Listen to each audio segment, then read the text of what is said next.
Rasul bersabda bahwa di dalam hadis sahih riwayat Imam Muslim diceritakan oleh Fatimah binti Qais, Rasulullah berdialog dengan Tamim Ad-Dari. Tamim Ad-Dari ini seorang Kristen. Dia adalah kapten kapal. Anak buahnya 20 orang, di hadis yang lain 30 orang anak buahnya. Nah, Tamim Ad-Dari masih Kristen, bertemu dengan Nabi Muhammad, menyatakan masuk Islam. Dan dia bercerita apa yang dialaminya di sebuah pulau di tengah laut Yaman. Jadi dia berkata, saya berlayar di laut Yaman. Kemudian kami menghadapi badai yang hebat. Kami diombang-ambingkan oleh ombak laut yang setinggi-tinggi bukit. Langit gelap, hujan lebat turun, petir menyambar-nyambar. Lalu kami tidak mampu mengendalikan kapal kami. Akhirnya kami terdampar di sebuah pulau di tengah laut Yaman. Kami tidak tahu itu pulau apa. Kami tunggu matahari terbit. Ketika hari sudah terang, kami pun turun dari kapal dan kami masuk ke dalam pulau itu. Dan ternyata pulaunya mempunyai pohon-pohon yang lebat.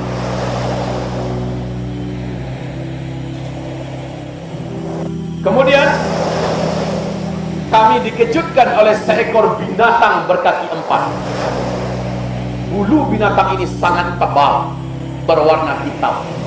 Saking tebalnya bulu binatang itu, kami tidak mampu membedakan mana kepalanya dan mana bagian pantatnya. Binatang itu tinggi dan besar. Kami lari menghindari binatang tersebut. Dengan hanya beberapa genjotan langkah, binatang ini sudah berada di depan kami. Dan dia berkata, binatang itu bertanya kepada kami, apakah kalian dari Arab? Makin ketakutan kami. Kami sangka dia adalah setan betina yang akan mencelakai kami. Bisa ngomong masalahnya. Stop! Kalian siapa? Dari mana kalian? Apa kalian dari Arab? Makin ketakutan kami, Ad-Dari dan kawan-kawan. Kami lari sekencang-kencangnya. Sebentar saja dia sudah di depan kami. Apa kata binatang itu? Kalian jangan takut. Saya tidak akan menyakiti kalian. Saya adalah Al-Jassasa. Jadi Tamim dan kawan-kawan ketakutan.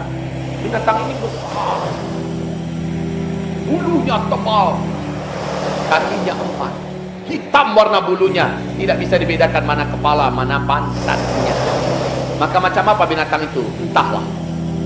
Yang jelas gambaran hadisnya seperti itu. Lalu kami menjawab, benar kami dari Arab. Bagus. Saya sudah lama di pulau ini, sangat lama, menanti-nanti orang Arab yang masuk ke pulau ini. Pergilah kalian, ada kuil tua di sebelah sana. Seorang lelaki sudah lama berada di dalam kuil itu. Dia ingin mendengarkan perkembangan dunia Arab hari ini. Datanglah kalian ke sana. Habis itu kalian boleh tinggalkan pulau ini. Maka kata Tamim, kami pun lari terbirit-birit meninggalkan binatang ini ke arah yang ditunjuknya. Kami khawatir binatang itu akan menyakiti kami. Jumlahnya 20-30 orang. Kalau binatang itu kecil pasti akan habis oleh Tamim Ad-Dari dan kawan-kawan, ya kan? Berarti memang binatang itu besar. Entah sebesar ingkong atau apa, nggak tahu kita. Sampailah mereka di kuil tua itu. Mata kami terbelalak, mulut menganga menyaksikan pemandangan yang tidak pernah kami saksikan. Seorang lelaki bertubuh gompal dan kekar tergeletak di lantai. Kedua kakinya diikat dengan rantai besi yang besar dan berat. Kedua tangannya juga diikat dengan rantai besi yang besar dan berat. Dan rantai itu menyambung. Lalu menyambung pula ke lehernya dan dibelenggu. Lalu laki-laki itu berkata, kalian jangan takut melihat saya. Kekuatan saya dan fisik saya dibelenggu oleh Allah seperti yang kalian lihat. Saya tidak akan bisa menyakiti kalian hari ini. Apakah kalian datang dari Arab? Kami Ad-Dari dan kawan-kawan menjawab, benar kami dari Arab.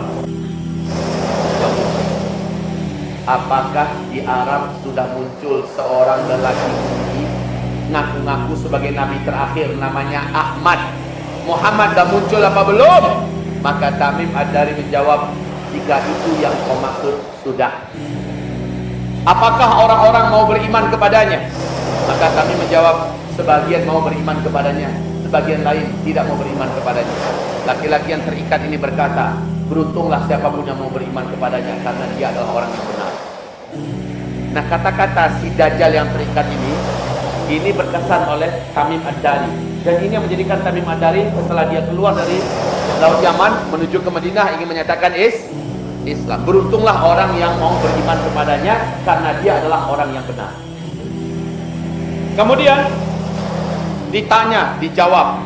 Si Dajjal bertanya, dijawab. Sementara mereka ini belum tahu ini siapa. Ya.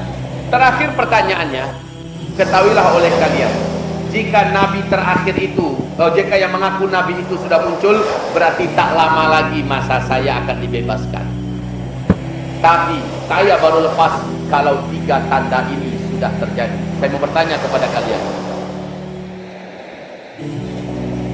Dia bertanya tentang buah kurma di kebun kurma Baisan. Tamim Ad-Dari mengatakan, apanya yang ingin kamu tanyakan? Laki-laki yang terikat itu berkata, sekarang masih berbuah nggak? Sekarang buahnya banyak, lebat. Tidak lama lagi buahnya akan berakhir. Itu adalah tanda-tanda saya akan lepas. Lalu dia bertanya lagi tentang Danau Tiberias.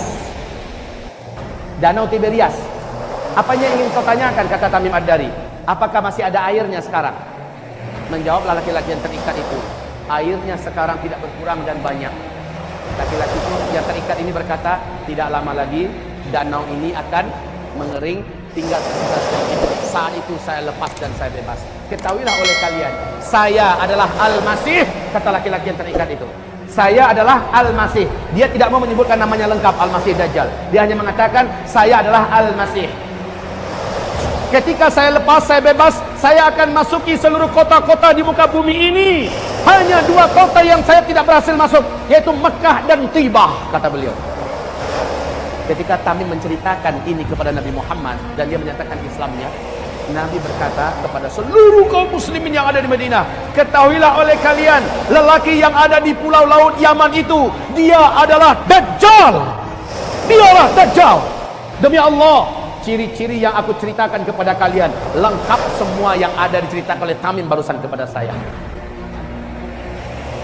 Tibah yang dimaksud oleh lelaki Dajjal itu adalah Madinah ini. Jadi Mekah Madinah hanya 2 kota ini yang Dajjal tidak bisa masuk. Makanya salah satu cara selamat dari Dajjal nanti, kata Rasulullah, larilah kamu ke Mekah atau ke Madinah.